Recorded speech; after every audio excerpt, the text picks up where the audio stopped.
I was born exactly on 6th May 1965 at Mbua village, Akweza. Of course, then there were not many these hospitals. I was born exactly at Enuwadoma Traditional Medical Center.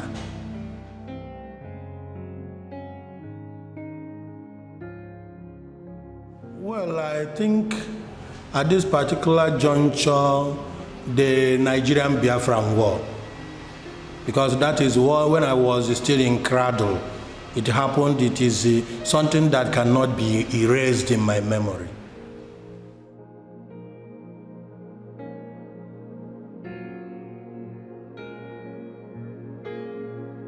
My grandmother, of course, called Banko Muabara, Udenwa Abara Zeteka, because immediately I was weaned, they sent me down to her. So I lived with her. She was very fond of me, and I was very fond of her too.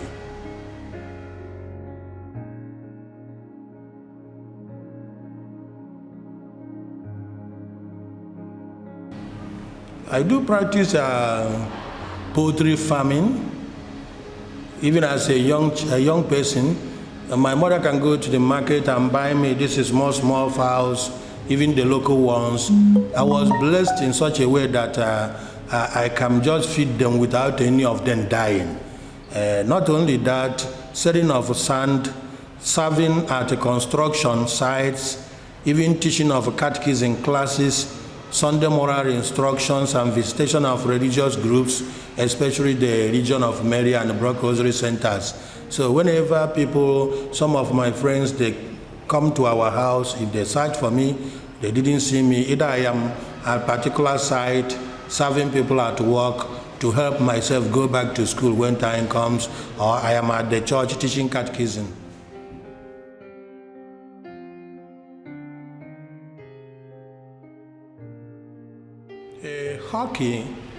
Hockey during my secondary school years, although nowadays I've been trying to see any school that is still having such a game in their institution. I haven't seen. In those days, one of the schools that have this particular game include Bubendorf Memorial Grammar School, Agro Boys, and what again, GTC Oka. Three of us, we normally compete, and either we are won by GTC or we win them to meet with at the state level then, when we were still together with the Enugu State.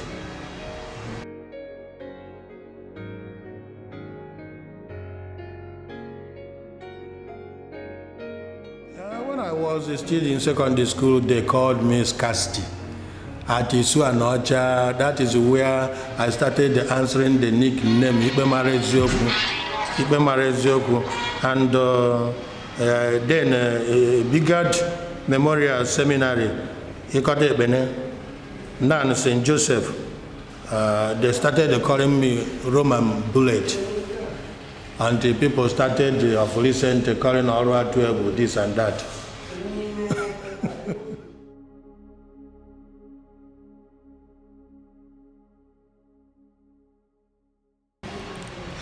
Masquerade and Python.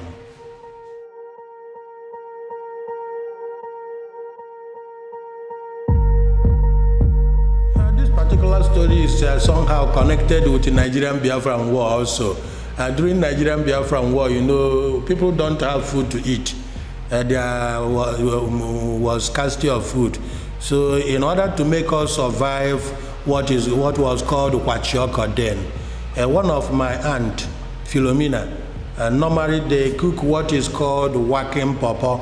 They will get unripe pawpaw, peel the back, they cut it pieces, and prepare it in such a way that it looks like a yam porridge. They will be forcing us to eat it. So one fateful morning, she prepared such a food. I don't normally like to, because in those days I don't often take many things. I didn't take many food, just only a few selected ones that I do eat. So she was forcing me to eat. Others have taken their own portion and finished, and we are moping to see if I am not able to eat so that they will carry my own portion too.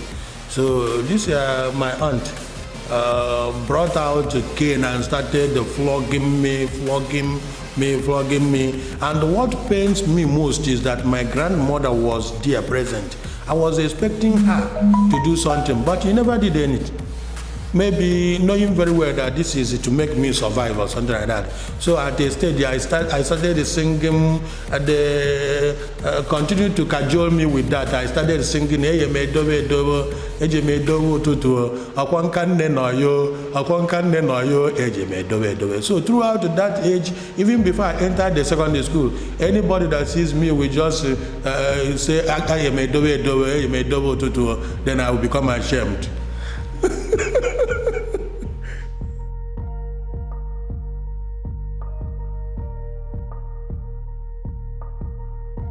Well, most of my friends, I am still in touch with them. When I was still very young, in those early days, I have John Bosco Eza Anyanwu, George Eza Malukwu, and Sunday Orabuncha. 4 of us were always together.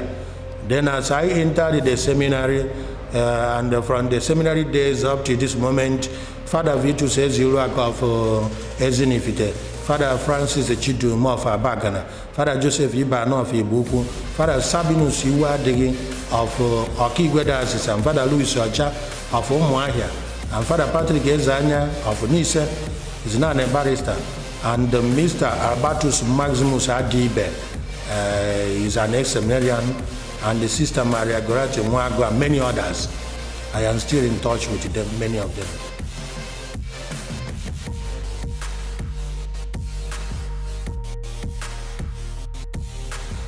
Biology and agricultural science, and I performed very well in them.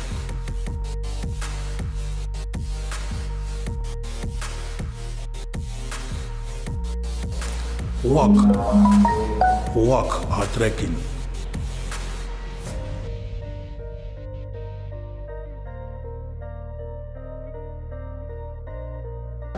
Many of them, but for good.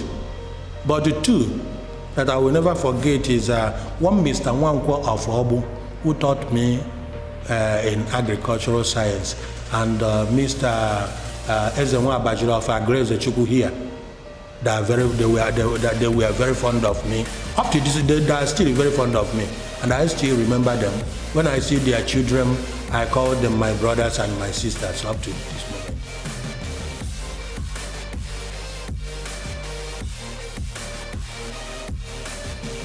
Singing breviary psalms, especially Sunday evening.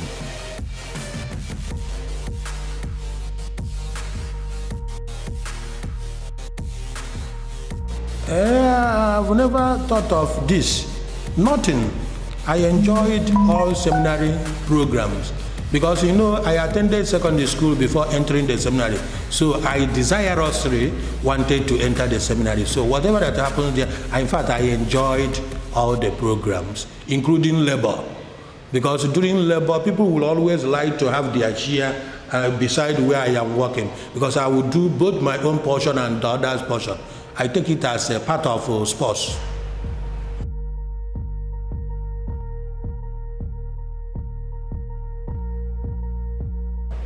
Exactly, Archbishop Albert Kanene Obiefuna is just a wonderful person.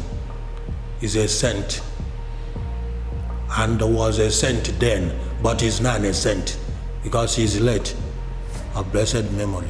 I love him so much.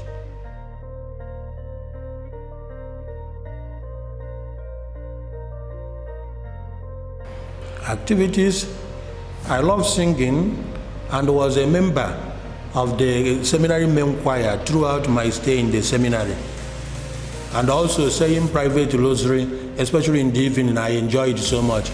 All my contemporaries that are witness to that I normally like to take my bath early enough to be able to come out and say my private rosary along the avenue before the evening prayer.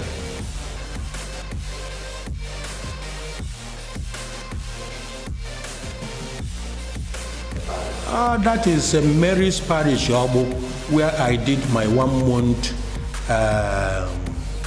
REV duty.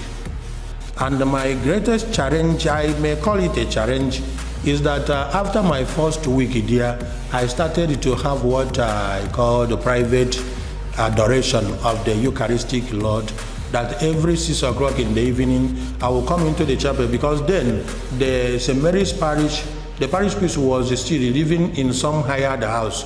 They have not finished their father's house then. So I was there. There is a small room that they turned into chapel, a perpetual adoration. So every evening I will go and expose the Blessed Sacrament there. Doing my own adoration, I will just kneel down for 1 hour. After that, I will say a prayer like, Jesus, I love you, all I have is thine, yours I am, yours I want to be. Do with me whatever you do. Then after that, I will just repose the Blessed Sacrament. I did it the first day, second day, the third day. When I was kneeling down, I didn't even know that people have already filled the chapel, and outside in the compound, people have just flocked everywhere. I didn't even know. It was when I went to the altar to repose the Blessed Sacrament that I was able to look at my back. I saw people flocked everywhere. So it became a serious challenge to me that people are yearning for God, that many work is awaiting for me, how to lead these people to Christ. And that's the reason why adoration of the Eucharist has been one of my secret, the greatest secret I have in the priesthood, where I derive my strength.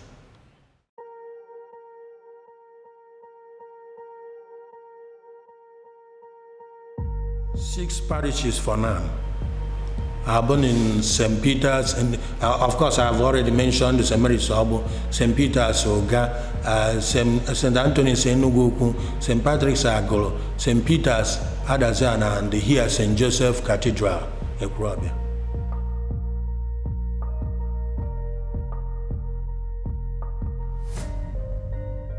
Worst job? I don't think there is anything. Everything about the priesthood, there is no job that is bad in the priesthood, depending on the person's psychology of mind. But for me, every work in the priesthood, I think, is all for the salvation of humanity.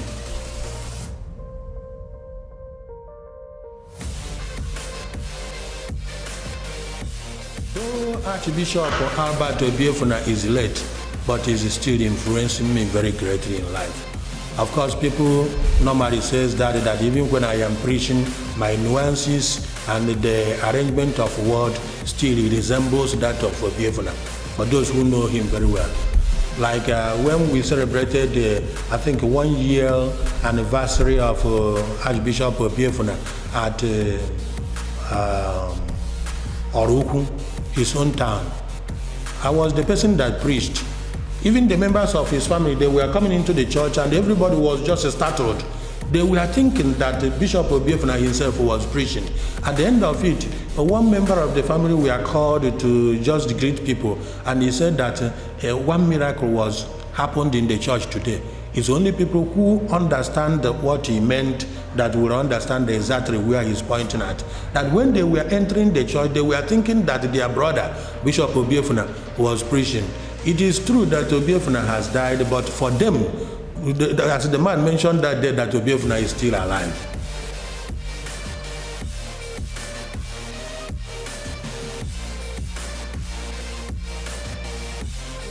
I would like hearing confessions and also at times a quiet moment before the Eucharistic Lord.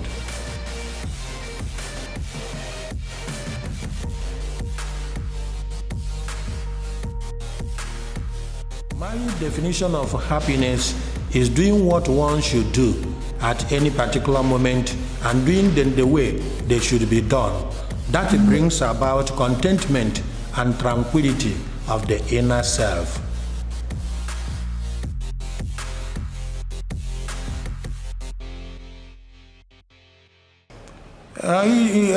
That I should consider my memorable travel experience, that of my vacation trips to East Africa in 2018. during which I traveled to Kenya, Rwanda in Kenya, not to Rwanda, Kenya in first, then from there to Uganda, and then to Rwanda.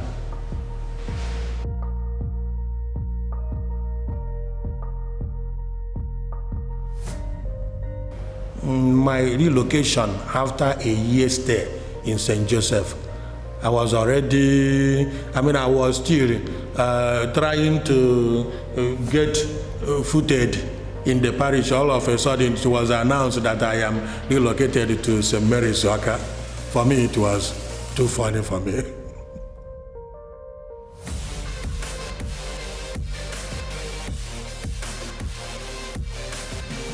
My priestly ordination, the day I was ordained a Catholic priest.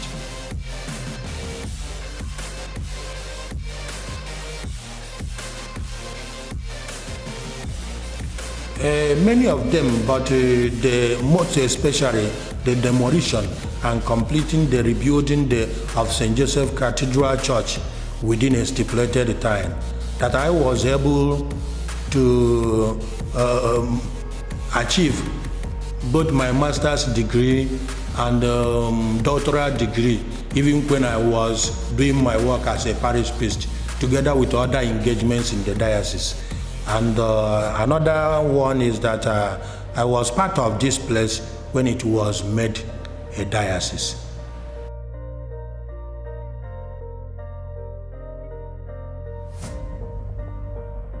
I think I will be remembered by my works in parishes where I have worked. That work has to do with both the physical, the one that can be seen, and the spiritual. Like many seminarians and my fellow priests, they will always tell you that Father is very generous. I don't have anything, but I will always like to give out.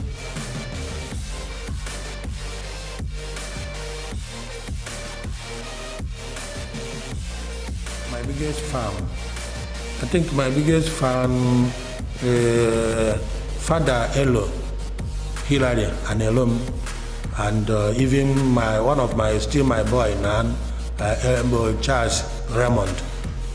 They are very fond of me.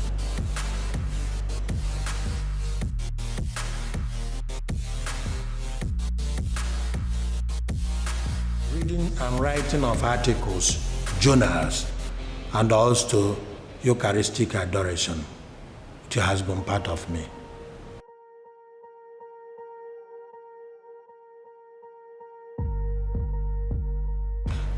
What I may consider as my embarrassing moment is I think in 1999, after 99 to 2000 and precisely January 2001, when I was transferred to St. Patrick's Aglo to become the parish priest.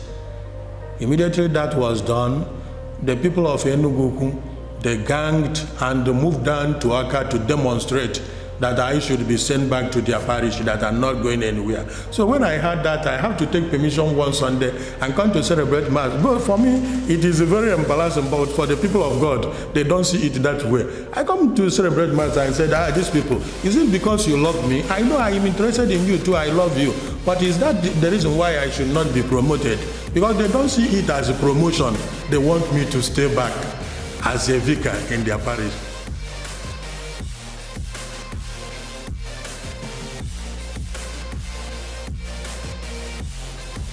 By location. That's if I am called to, as I am preaching here, people will be hearing me in all this is my outstations here. And like most often, people may like to come in for talk. One people will come at a particular date during December period, and another people will come. I would like a situation where I will have the power of preaching at this particular place, and people will be seeing me fulfilling my preaching job at another place equally.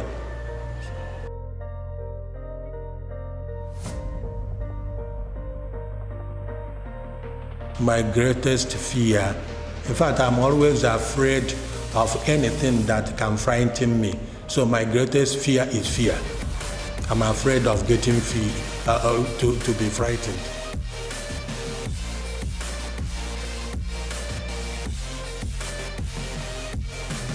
My greatest hope is the resurrection, hope of the resurrection. That whatever that is happening here, the power of the resurrection has accomplished everything.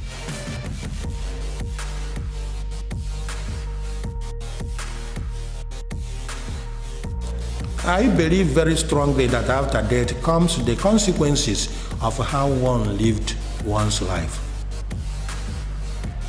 People may call it judgment, but it is the consequence. Whatever we are doing here has consequence, both the good ones and the bad ones. So whatever that, our mind should always be set on that when we are still alive. Just like Peter will tell us in first letter of St. Peter chapter 1 verse 23, he says that if at all we know that we are going to be judged with the one that doesn't look at face, who doesn't consider the position of anybody, then we should be very careful how we live our life when we are still the pregnant of the divine on earth.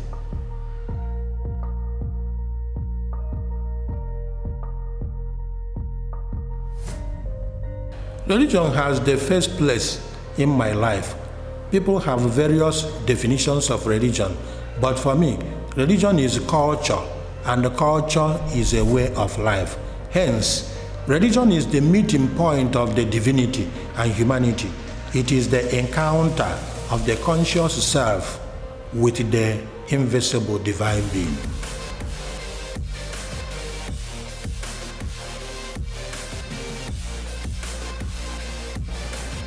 Three, but they are very short. Number one is that there is God. It is very clear to me that there is God. The second point is that God is not a mere human. The third point is that everyone is destined to die, and there will be surprises in heaven. If I may add that one as the fourth point, there will be surprises on the last day.